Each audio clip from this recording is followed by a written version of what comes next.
Yo, what's up, everybody? Today's episode, we take a look at a 30-day review of the Deviant Reaper, the first production run. Let's talk about the specs, and then we'll get into the pros and cons, or overall opinions. So specs would be an ash body, or a swamp ash body. Actually, I forgot.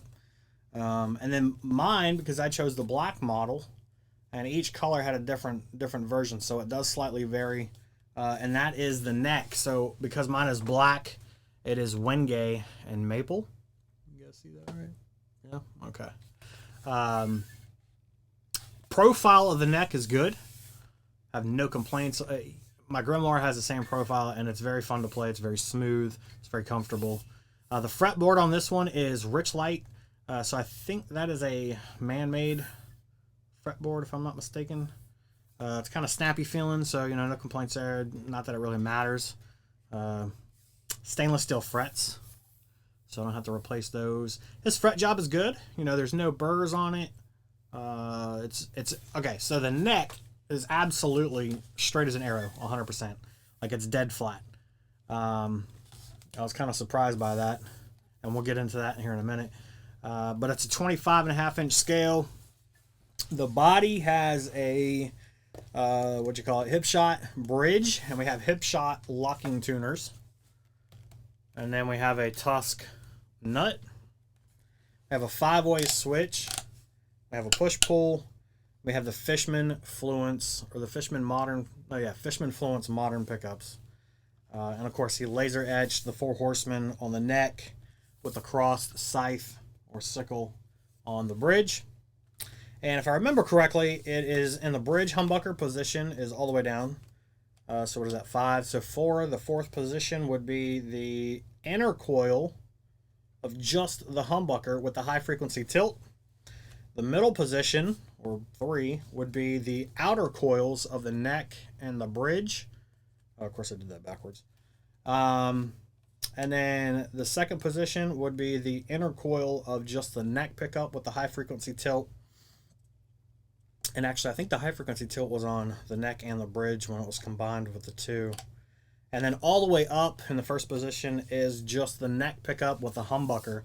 And I found that to be a little bit too dark, just for my taste.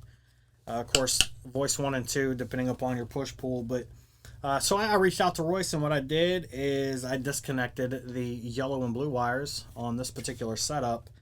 And that got rid of that high frequency tilt. And to me, it sounds much better. They're not as muffled kind of sounding. There's a lot more clarity or tone to them. So that worked out good. Otherwise, it's a fantastic build. I think it's great. There's no outside influence that I'm aware of when he built these as far as, customer input. The only thing I got to choose was the color. So everything else on it was a surprise to me. Of course, we have the glowing on his 12th fret, and I don't know where my freaking UV light went. It was up on the desk, but... and then we have the Illumilay side dots as well. Illumilay? I think that's what they're called. I don't know. So, let's kind of talk about... There's only 2 cons that I actually have with this guitar. And we'll go with the easy one first, because you can't correct it. There's nothing you can do. And that is the neck dive. So because the body is so lightweight, and then the maple on the neck is obviously a much harder wood and heavier, it just tends to want to, kind of sit in this position when you're not physically playing it. It's not a big deal. I'm not a big fan of it. The positions would be here on the horn, and then where's it at? Right here on the body. So like I said, when I'm playing the guitar, it wants to sit kind of like this. Again, you can't really fix that, so it is what it is. I think obviously with a different body or a different type of wood in the body, it would have been better, mahogany or something like that. Some weight to it would beef it up.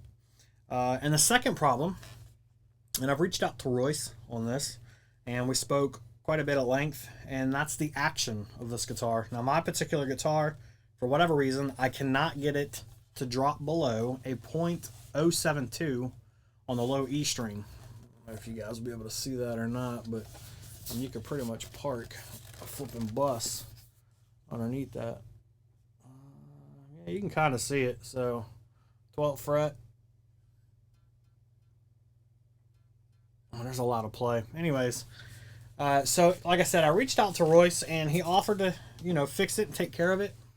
He said I could send the guitar back to him and we could, figure it out. Or he could just replace my saddles. I did lower the saddles all the way. The saddles are completely flat against the bridge. So I have no more down movement to get that action any lower.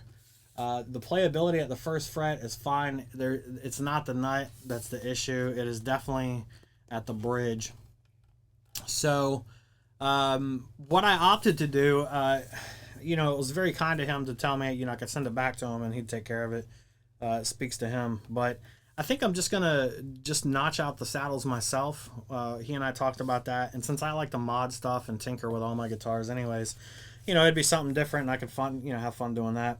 I did scratch the finish on the bridge because when he said that he could just replace them, he said he would notch them out, mail me a new set. I was like, dude, look, I messed up mine. I did scratch it trying to file down the screws on the saddles. That's the biggest thing I hate is getting your palm eaten up by those screws. So I tried to file them down and I scratched it. So I didn't want to send back a messed up pair. So that's why I opted to just keep what I got. I'll notch my own saddles and that'll take care of that problem. Eventually I'll probably swap out the pickups just because I like to tinker with the guitar. But overall, for the price point, this is a phenomenal guitar. I'm really happy for it. Outside of the action, it just makes me feel like I'm fighting to play, just because of how high it is. I mean, it's pretty thick up there. So, that's what it is. The Deviant Reaper, production run number 1. Like I said, I think there was 10 total. There was black, red, purple, and green.